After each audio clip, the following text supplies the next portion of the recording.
Salam sehat untuk kita semua.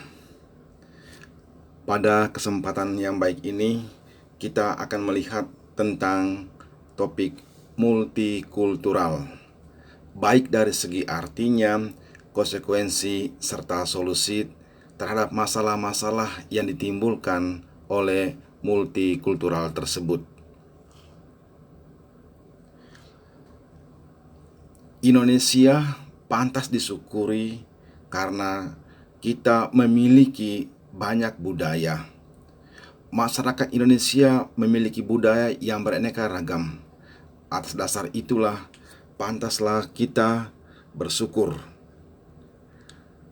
Multikultural, kita akan melihat baik artinya, konsekuensi, serta solusi. Masyarakat multikultural perlu kita lihat dalam 3 hal. Yang pertama, apa itu masyarakat? Yang kedua, multi, dan yang ketiga, kultural. Masyarakat adalah manusia yang selalu berhubungan, yang selalu berinteraksi menurut sistem adat istiadat tertentu, yang bersifat terus-menerus dan terikat oleh perasaan bersama. Itulah salah satu konsep masyarakat. Sedangkan multi berarti banyak atau beraneka ragam.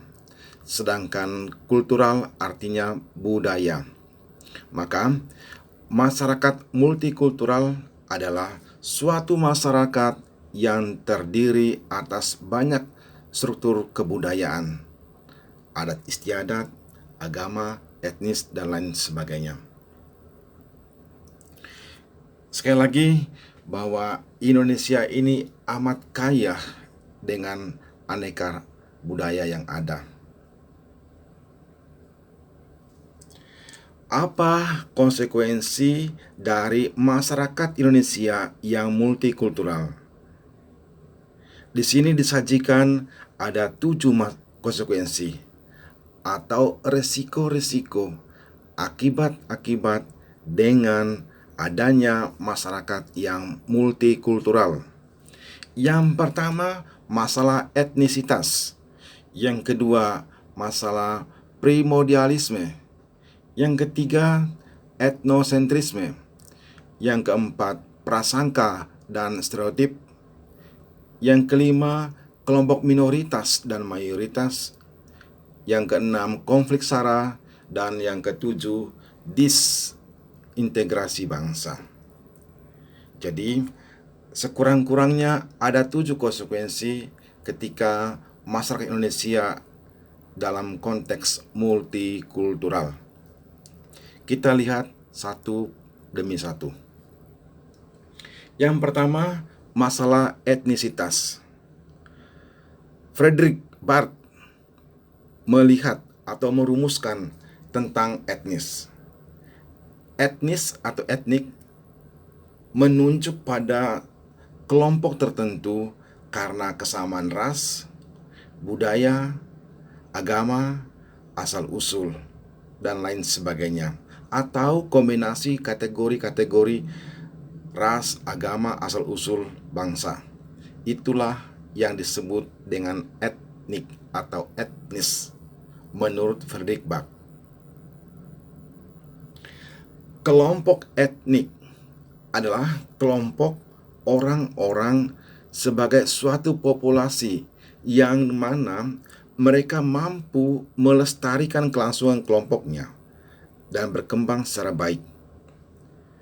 Kelompok etnis juga adalah kelompok orang-orang di mana mereka mampu dan mempunyai nilai-nilai budaya yang sama, sadar akan kebersamaan dalam suatu bentuk budaya. Kelompok etnis selalu membentuk jaringan komunikasi dan interaksi sendiri. Serta kelompok etnik adalah kelompok orang-orang sebagai suatu populasi yang menentukan ciri kelompoknya sendiri yang diterima oleh kelompok lain, sekaligus mereka dapat dibedakan dari kelompok populasi lain. Identifikasi kelompok etnis pertama kali melalui hubungan darah. Orang yang mengadopsi nilai-nilai tradisi suatu etnis tanpa ada hubungan darah tidak bisa digolongkan anggota kelompok etnis itu. Di sini maksudnya penentuan seseorang dalam kelompok etnis itu ditentukan oleh hubungan darah. Ada hal yang menarik. Anak-anak anggota kelompok etnis yang merantau tidak bisa lagi berbahasa etnis tersebut, tetapi mereka tetap menganggap diri sebagai anggota etnik atau anggota etnis tertentu yang sama dengan orang tuanya. Dan ini dapat diterima. Yang kedua, tentang primordialisme. Primordialisme dipahami konsep yang memegang teguh hal-hal yang dibawa sejak kecil. Primordialisme ini bisa dalam hal tradisi, adat istiadat, dan kepercayaan. Tradisi primordialisme ini juga memiliki fungsi yang baik, terutama melestarikan budaya kelompoknya. Namun dalam banyak hal, primordialisme ini terasa sangat negatif, di mana antara lain dikatakan budayakulah atau sukukulah yang paling baik, sukukulah yang paling benar. Inilah beberapa unsur dari primordialisme yang sempit, yang kerdil. Konsekuensi yang ketiga tentang etnosentrisme. David Ricky merumuskan etnosentrisme sebagai kecenderungan melihat dunia hanya melalui sudut pandang budayanya sendiri, melihat budaya lain menurut budayanya. Etnosentrisme ini tidak selalu negatif, bisa juga berarti positif. Etnosentrisme juga berfungsi karena mendorong kelompoknya dalam perjuangan mencari kekuasaan dan kekayaan. Yang menarik adalah etnosentrisme ini ketika adanya konflik dengan suku lain, dengan suku bangsa lain, dengan daerah lain, etnosentrisme ini dapat menjadi kekuatan untuk saling mendukung satu sama lain. Konsekuensi yang keempat tentang prasangka dan stereotip. Prasangka adalah cara pandang atau perilaku terhadap orang lain secara negatif. Prasangka sangat potensial menimbulkan kesalahpahaman, menimbulkan konflik, menimbulkan pertikaian. Prasangka umumnya berangkat dari pandangan yang negatif. Prasangka sungguh dapat merusak relasi. Oleh karena itu, jauhilah, singkirkanlah prasangka-prasangka yang negatif tersebut. Prasangka selalu dikaitkan dengan stereotip. Apa itu? Stereotip adalah gambaran atau angan-angan terhadap individu atau kelompok yang terkena prasangka. Stereotip berkaitan dengan konstruksi gambaran yang telah ada dan terbentuk secara turun-temurun menurut sugesti. Stereotip bisa bersifat negatif dan juga bisa positif.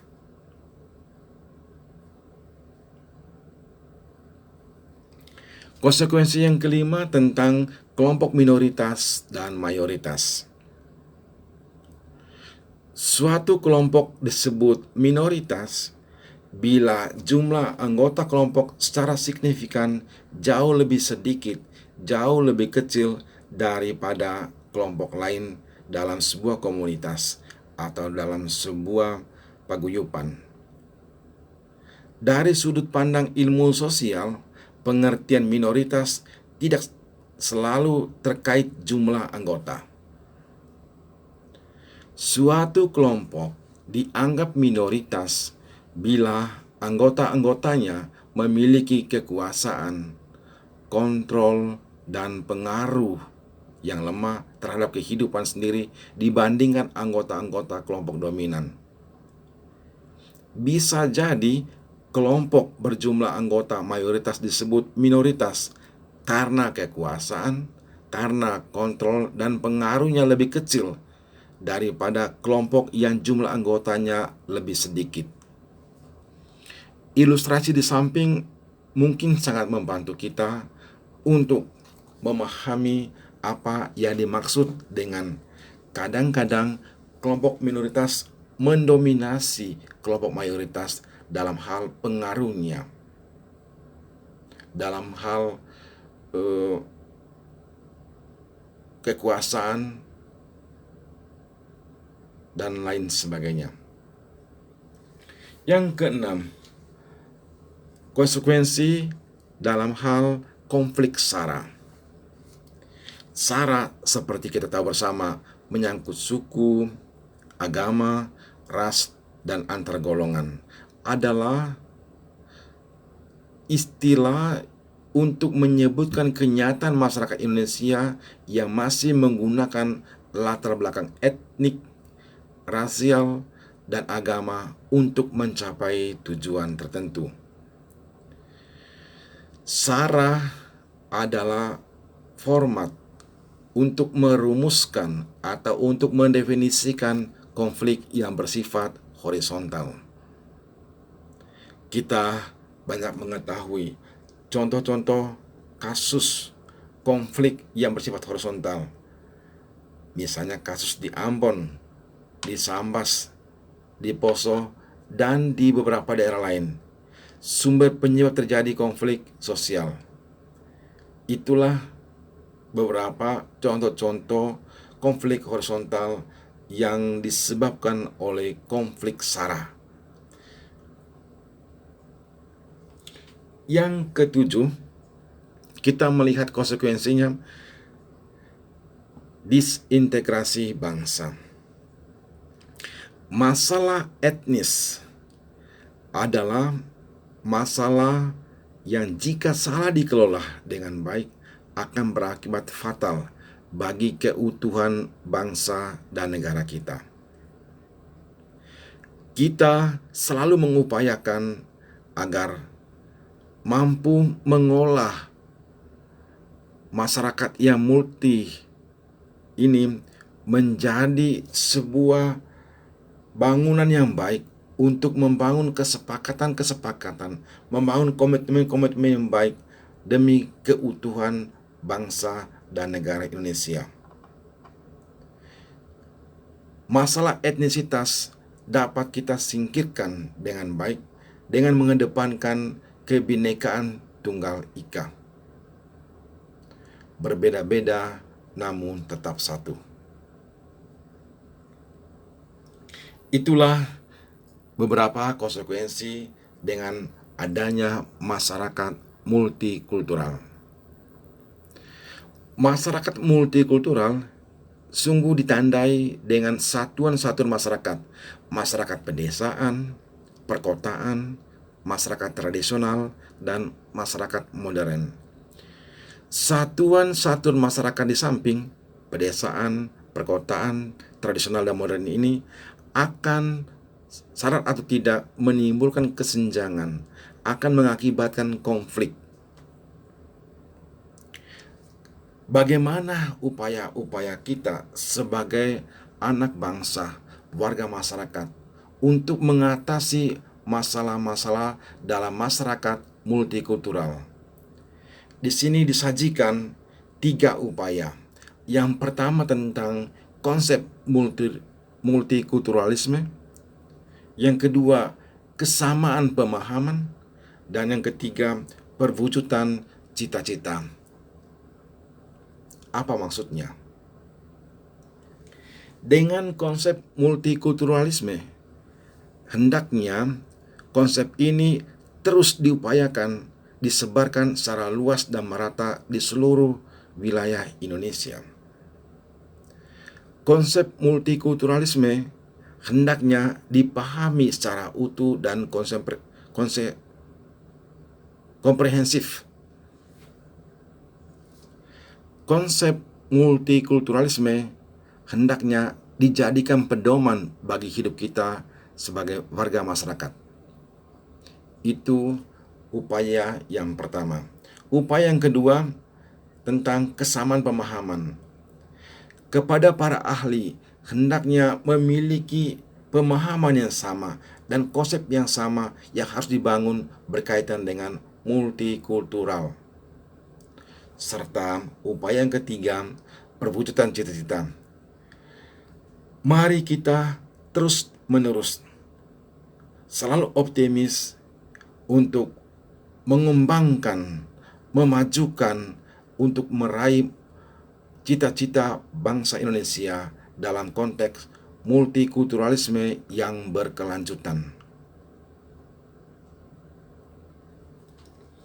Bagaimana sikap kita berkaitan dengan multikulturalisme ini? Ada dua sikap pokok. Yang pertama, toleransi, dan yang kedua, kritis atas persoalan-persoalan bangsa.